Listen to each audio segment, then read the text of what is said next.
Hey, how you guys doing? We're gonna take a look at a software application, which is CleanMyMac. Now it says CleanMyMac 10 or X. I'm not sure if it stands for X or 10. I'll just call it CleanMyMac for short. And I wanted something that would clean my system of erroneous files to save hard drive space. It does really much more. So we're gonna go over it. And you can see all your menu items here are on the left-hand side for a list. Starting with Smartscan. Now, Smartscan covers a basic overall scan of your system, which includes cleanup, malware protection, and large and old files. And it also kind of breaks it down here into the individual areas as well. So you can either do a quick overall scan, or you can, once you're used to the program, you can do it individually. For like cleanup, malware protection, whatever. So SmartScan just does an overall scan. Now I already did it for you, so we wouldn't have to spend less time scanning. So cleanup, we're gonna see that. We already scanned the system for that. Now this is for mostly, well here, since I already got most of the junk removed, system junk is mostly cache files. Along with some other things as well. And we're going to show this here. Now, cache files are things that the application uses, which saves it on the hard drive. So it actually does that to increase performance while you're starting applications. And of course, over time, it will build up and it'll use a lot more hard drive space. In fact, when I deleted all the system cache files, I actually had 9 gigabytes. So you can do it one of several ways. Like if you're worried about hard drive on your space is filling up, you're almost out, then you can go in there and delete all your cache files. Or if you just want to delete the ones that for applications you rarely use, then you can go in there and do that as well. You can simply select or deselect and go from there. Just to show you, we can run this and it'll take a little while. Now, it will actually do all three, so I think that's running in the background. We'll just leave it as is. Since we're running screencasting software, it may kind of slow it down anyway. And like I said before, you can do this individually instead of using the Smartscan. And just to show you here, we're going to abort that one scan, and this does the same thing as the first part of SmartScan, and basically cache file. Here it breaks it down even more. Here this searches your hard drive for downloads, and here it shows one in Google Chrome that you can delete. Unused disk file, or excuse me, unused disk images, and I am showing one here. I'm not sure what this one's for, that's why I haven't deleted it. It does build up over time, and another way you can save hard drive space. I already kind of went over user cache files. Old system updates are the one that Mac OS downloads. It could be for operating system updates or even new versions. Xcode, if you use it, if you are a developer.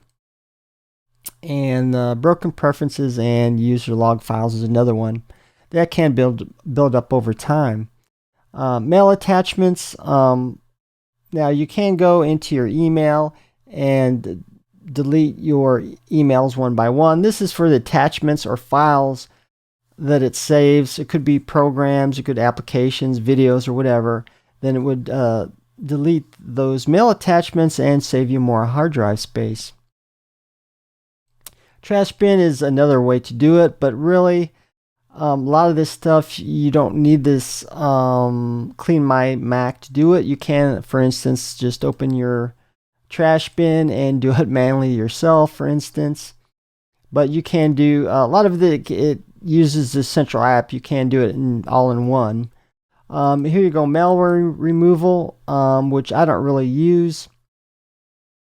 I'm not sure, from what I read in some of the reviews, that the update for some of the malware isn't the greatest, and often there's it doesn't do it that well. Now, I mainly use it for removing miscellaneous files and basically it. There's some other things it does in here well, which I like as well, but we'll go over that here shortly. Optimization, where you can increase the speed of your system. It kind of, this one I'm not going to use it all as well. For instance, if you want to manage the launch of your applications through this program, which I don't really want, and it says take control of what you're running. Another thing I don't want an application to do, but you have a way you can do it in here. Now, for instance, login items, you can select what you want to start automatically or not, but you can really go do the same thing in preferences. For instance, go in here and user and groups, and then you would simply select login items here. So I prefer to do that through system preferences anyway, but it is available. In here, launch agents, I don't really want this application controlling that. Now, what I do like in here, it does have an uninstaller, and of course, Mac OS deletes applications differently, unlike Windows. Windows leaves a lot of files all over the place, and you have to do it through theirs to uninstall completely. Mac is totally different. In fact, most of the applications, if you want to delete them, you can go to the application folder and simply right-click and delete it safely. Of course, doing it this way does leave behind miscellaneous files.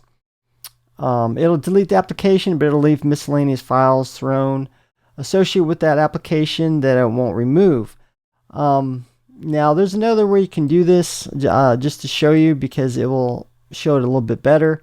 For instance, I use App Cleaner to delete most applications cleanly, and just to show you how that works. As you can see, here's the application itself, and then the two miscellaneous files that it's associated with, and they're located in different parts of the system. So I'm going to cancel out of that, because that was kind of explanation of how it works in Mac. So another thing that I like about this is you can find applications to delete in different categories. It makes it easier to find. For instance, you can do all applications and search for yourself. Which I love is they put a 32-bit application, because if you use the more recent versions of Mac OS, it doesn't support 64-bit, so you have a chance in going in there and delete it manually. And you can see it here, because I do have a lot of Adobe apps, some of which I don't use anymore, that are still 32-bit. If you take a look here, you'll see a circle slash through it, which means 32-bit won't run on Mac OS. So you actually have to go in there and find it manually through the file browser. Here, it makes it a lot easier, and I can go through here and select all those 32-bit applications and delete them. So I think that's really wonderful. You can do it through the App Store, or you can do it by vendor. In this case, it would be who makes the application, such as Apple's, Microsoft, Adobe, and so on. So I think that is a wonderful way of doing it, deleting your applications. Also, you can delete your extensions as far as web browsers. Could be Google Chrome, Safari, and so on. Just to show you here. Here's some Spotlight plugins. In this case, it has iBook Author Importer. Safari extensions, self-explanatory. Another way, you can delete preference panes. And you can do that really manually just by going into preferences, and you can right click and you can remove that preference pane that way as well, which I kind of prefer anyway. But I think this application is so you could do it all in one place, which is nice as well. It gives you an option. And then things like internet plugins, and for instance shockwave flash, which is really not supported in much applications anymore. In fact, either won't work, or in some cases like Google Chrome, the the newest versions simply don't install. But here I have Shockwave Flash somewhere in my system, so it's nice to be able to delete that and do it that way. You also got something called spacelens, which you can hunt down, or it kind of breaks down all the files on your hard drive. Just to show you, I'll just take a second. So it's going to scan everything on your hard drive and kind of give you a breakdown of where it's located and how large the files are. And so you can go in here and break it down. So you can do it by list or even by graphic representation. So you can go in here and let's say you're looking to save some hard drive space, and you can go perhaps with the largest system here. Now you have to be careful here as well, because some of these files are required by the operating system, and in most cases it won't let you to delete it anyway. It's very hard. You have to have administrator rights anyway, password. And sometimes it even won't let you delete it anyway, and which is, you have to do some really workarounds to do that anyway. So it's good not to do that anyway, because it would render your system inoperable in some cases. But it allows you to break down and see what files you have on your system, and perhaps even deleting them. And in fact, what is, I never know what, oh, this is var, okay. And so I remember in the past sometimes DB, I think that's the database that I have on my system. So you can go in here and it's a good breakdown of things you may want to see what you have on your hard drive or delete them. Large files and old files. And in fact, we'll have to scan the system real quick just to see what we have on here. And you can do it by all files, movies, which tend to use a lot of space anyway, movie files, and small files, and also by date. Now here I've got some kind of, I don't know if these are movie files or, as you can see, it is kind of useful. Sometimes I don't even know what I have on my own system. And so we're going to go back and maybe take a look at some of the preferences. General here, let me see. No, we don't really need that. You can set it up how you want it to scan. In fact, I've taken malware removal out completely because I don't necessarily use that. But you can decide how you want to scan your system. On the most part, I leave it all up. Your menu items. Some preferences in that. Let me see what we have. Now the silent mode, I don't enable that because I do want some reminders and warning signs, like I sure if you want to delete this and so on. Now this is kind of important here, disk access. You may have to go in here, for instance, in your preferences and set it up to allow the application to scan your hard drive and even remove some of the files, which you do in system security and privacy. I'm trying to remember, I think it's right here. Yeah, so you would go down here, for instance, trying to remember, should be full disk access, and then we may have to just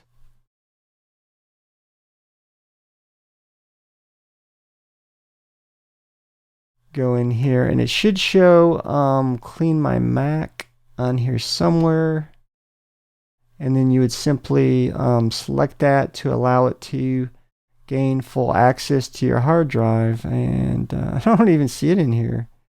Maybe it's somewhere in the system, but that way you can allow it to fully scan your system and remove the files.